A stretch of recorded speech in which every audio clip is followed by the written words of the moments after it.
Hey there, you purpose driven go getters, you awesome coaches, consultants, and service based online entrepreneurs. Welcome to the Collaboration Chronicles, from coffee chat to cash flow. This is the podcast and show where we spill the tea on collaborations and, of course, virtual events that actually grow your business. I'm Katie Sewick, entrepreneur coach, event strategist, and collaboration expert, and of course, your guide to building connections that truly matter. Whether you're here to brainstorm your next virtual event, or you just want to simply hear from these awesome, inspiring entrepreneurs who are making waves, you are in the right place. So grab your coffee or wine, I don't judge, and let's dive in, because magic happens when we stop going it alone and we start building together.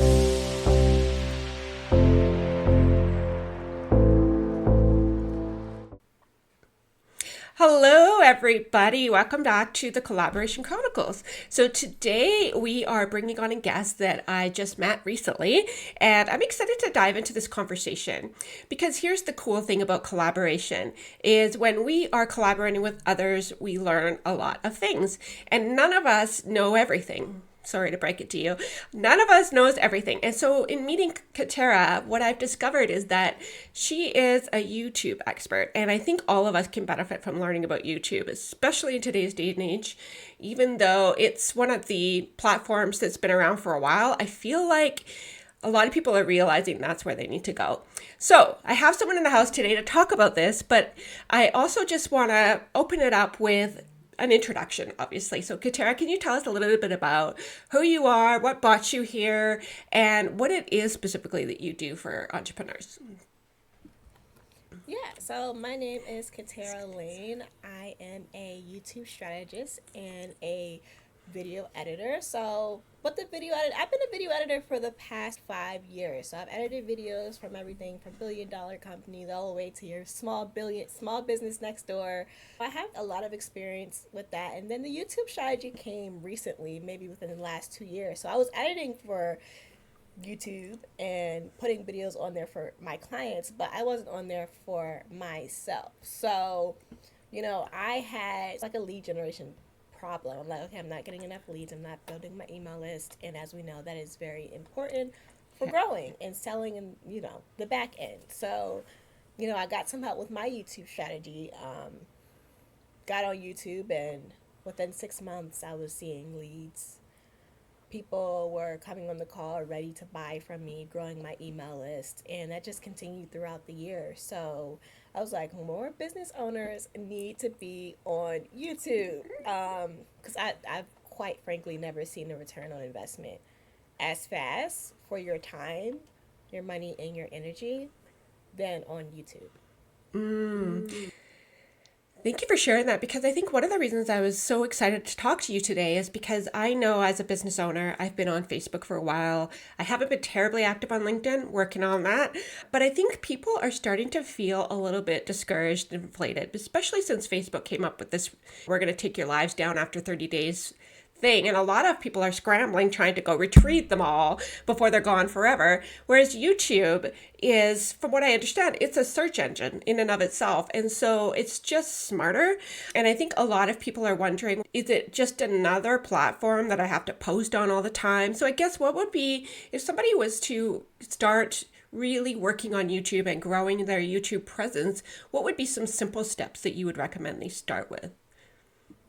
Yeah, one thing is it's just not another platform that you have to post on all the time to stay updated. And because with most platforms, your content runs out of shelf life within 24 to possibly 48 to 72 hours if you're lucky. The longest one is LinkedIn, and they allow for a longer shelf life, and it's more towards 72 hours. But with YouTube, your content gets pushed out full throttle, promoted for a full 8 days, up to possibly 20 days.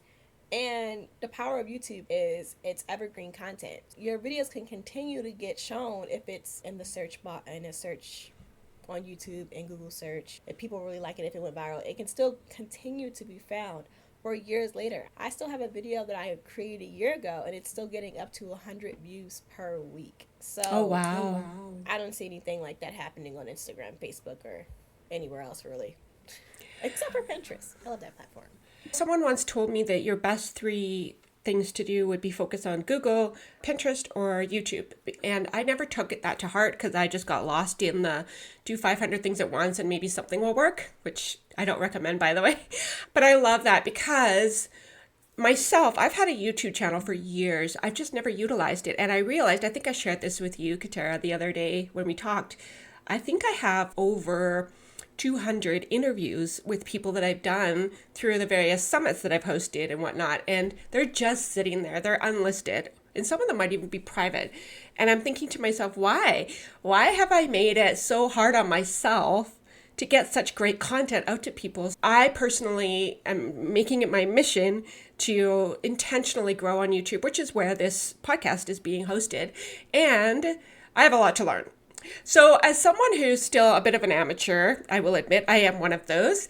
What would be some recommendations you would say to me, or to anyone watching for that matter, or listening, that would help them, I guess, smartly start to grow without getting overwhelmed by trying to get it all right away? Yeah, so if you are a perfectionist, marketer, or someone who's really into numbers, I don't really recommend you take a look at those when you're first starting. I know, especially for me, I work with a lot of highly ambitious individuals, and telling them not to look at the analytics is like telling them to their arm, literally. So I recommend that you actually get a YouTube strategist and to get somebody to actually help you with that. So if you are looking at it, it doesn't overwhelm you. Because I remember I had two YouTube channels before I had the one that I have now. And the reason why I quit so early was because those YouTube analytics, it's the most robust analytics system of all the social media platforms because it's owned by Google. There's so much stuff that's in there. If you are going to do that, definitely get a YouTube strategist and get help with that. But on top of that, when you're just starting, just focus on posting one video a week. That's all you need. One video a week. And then as you get better with the process, then you can bump those numbers up. Interesting. I love that you said that too, because I've stopped looking at numbers so much. I guess I've just become more of a quality over quantity kind of person, because I think if the message really resonates with a smaller group of people instead of hundreds of thousands of people, there's power in that. But also, I hear you. I look at my subscribers or followers and I'm like, hey, I'm practically an infant. I'm still learning how to crawl on YouTube. We got to give ourselves some grace here.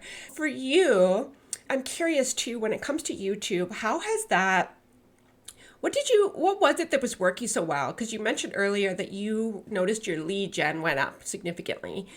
What part of the YouTube strategy did you notice was working? Does that make sense as a question? Yeah? Yeah.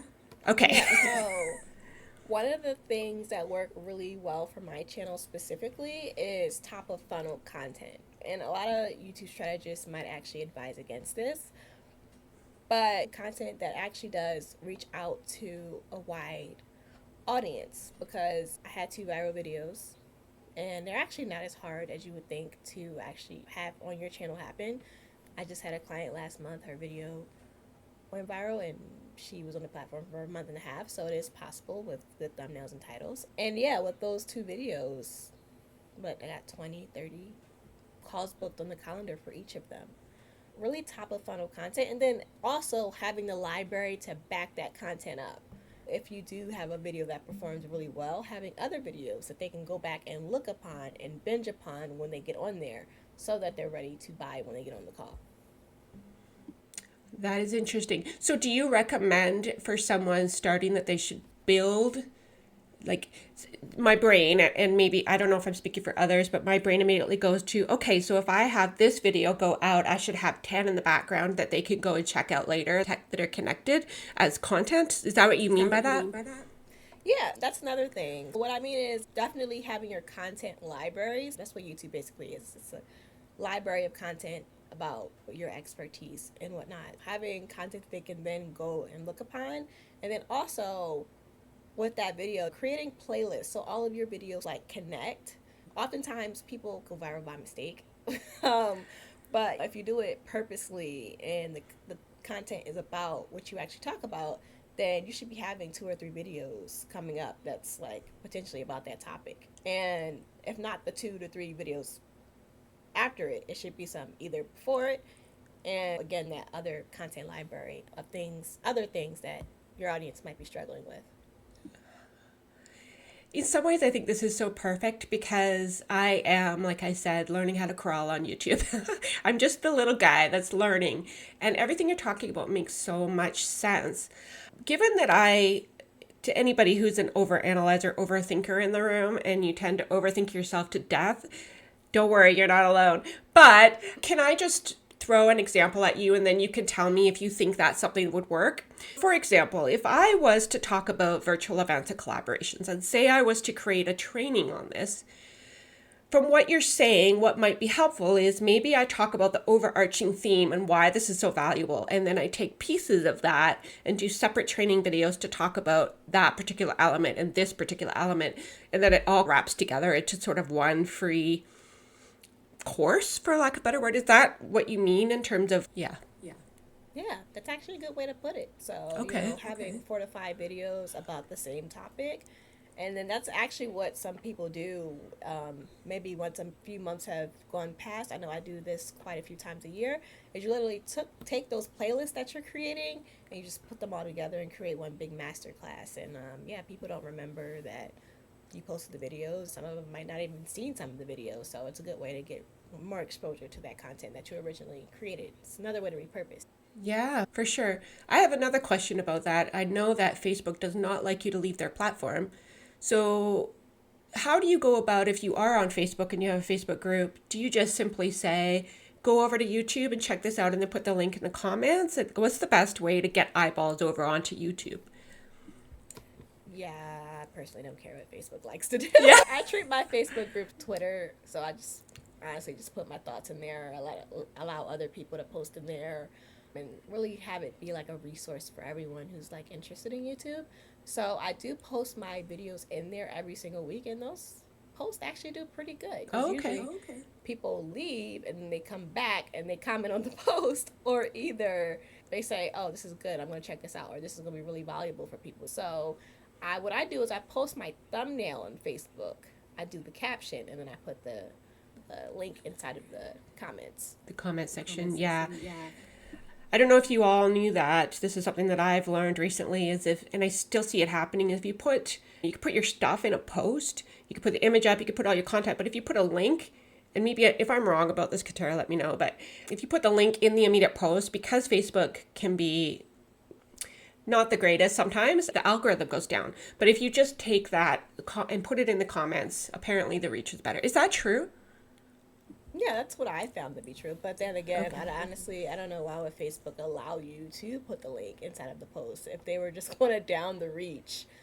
Because I find that other platforms, they don't really do that. LinkedIn, YouTube, it has 10 different places where you can place links at. And I've never seen the reach go down because people were clicking off.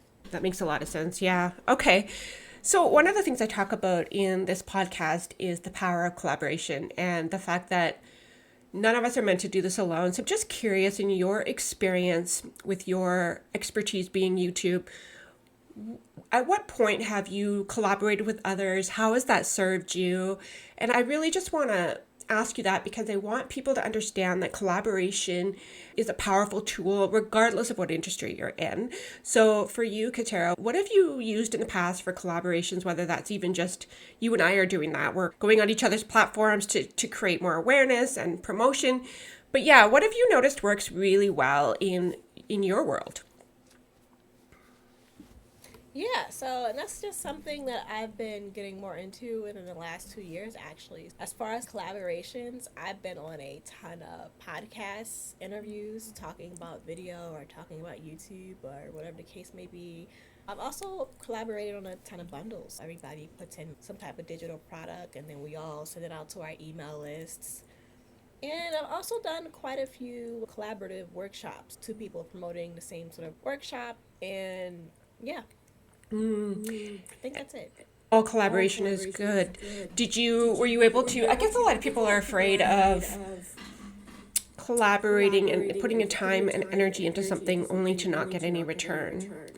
So have you noticed that has there been value in doing that? Yeah, I mean, if it doesn't do anything for you in the immediate, that you can immediately see, it definitely does boost your authority. Yeah. Because when people see you with other people who are doing great things, they're like, oh, who is she that somebody else invited her onto their podcast? Or she's doing a lot of speaking opportunities these days. She must be really good. Like she's known. So if it doesn't do anything for you in the long term, those definitely like those short term like things are really good. Also, SEO, with me being on so many podcasts and being on so many shows. And then those hosts often maybe do blogs and stuff like that. So when you search my name up on Google, it's all positive results. So that's something for the long term. And yeah, Yeah. I've even had a few people reach out to me because of the shows and stuff that they've seen. You can never go wrong with collaborating with people. You can't. And even if you do have, say, I think about my earlier summits, the very first few that I didn't know what I was doing. And sometimes you just have to not know what you're doing to learn what to do and how to do it. But I did bring in some speakers, nobody that we never had a bad relationship, but I realized afterwards, and I couldn't have known this had I not done this, that our audiences weren't aligned. So they were bringing in the wrong people into my world that couldn't have used my services. And it didn't occur to me previous to that you do need to think about, okay, so who else has an audience similar to mine? And it's not about competition. I'm not trying to steal anybody from anywhere. But the truth is we all have our different gifts and our different skills and talents. I could not teach someone how to use YouTube. I'm still learning. Really, collaboration's a win. And for you, if you meet people who are looking to use virtual events and collaborations as a strategy, we now know each other. So it creates, I guess, in the marketplace, if there's gaps, just by building our collaborations, we can help fill those gaps for people that really need the help. So that's what I love about collaborations for sure. Out of all of your services, can you just break it down? Like if somebody was interested in having, because you mentioned it earlier, get help. You don't know what you don't know. What kinds of services do you have and how can they get in touch with you? Yeah, so the good thing about my services is I currently have services that anyone at any level can join at. So I have my membership program, and that is at a lower price. And it's priced at a lower price very specifically to help those who still need the help, but they just don't have the budget yet. That's exactly why I created that. And with that, I basically have everything in there that I know. You're just going to have to do it yourself. And there's also weekly Q&As and accountability calls as well. And then there's my YouTube coaching. And then there's also my done for you services where I literally just do it for you. What's the best way for people to reach out to you? Yeah, to reach out to me, you just can find me literally on any social media platform. I'm really active on Instagram and Facebook. And also YouTube, of course. So you can just put my name in, Catara Lane, Cataralane.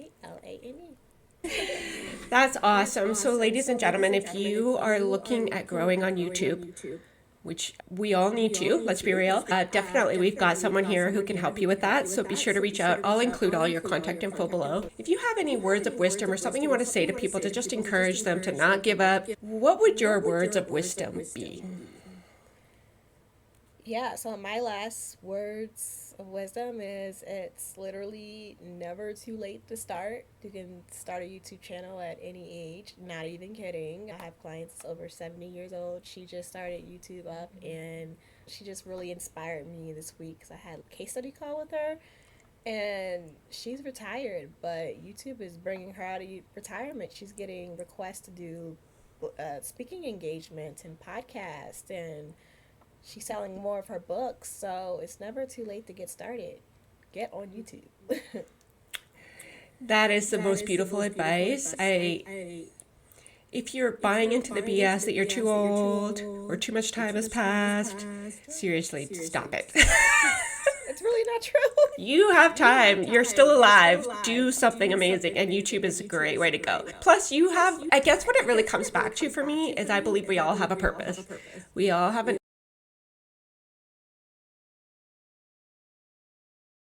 like we can leave an impact, and I believe that no age, no nothing can stop you from spreading your message. So YouTube is a great way to do it. As long as you're still breathing, you can still make an impact. Right? Love that. All right. Well, thank you so much, Katara, for participating today, for being my speaker for episode number, I think it's number 5. So grateful to you. And we'll definitely see all of you later next week for the Collaboration Chronicles. Thanks for being here. Thank you.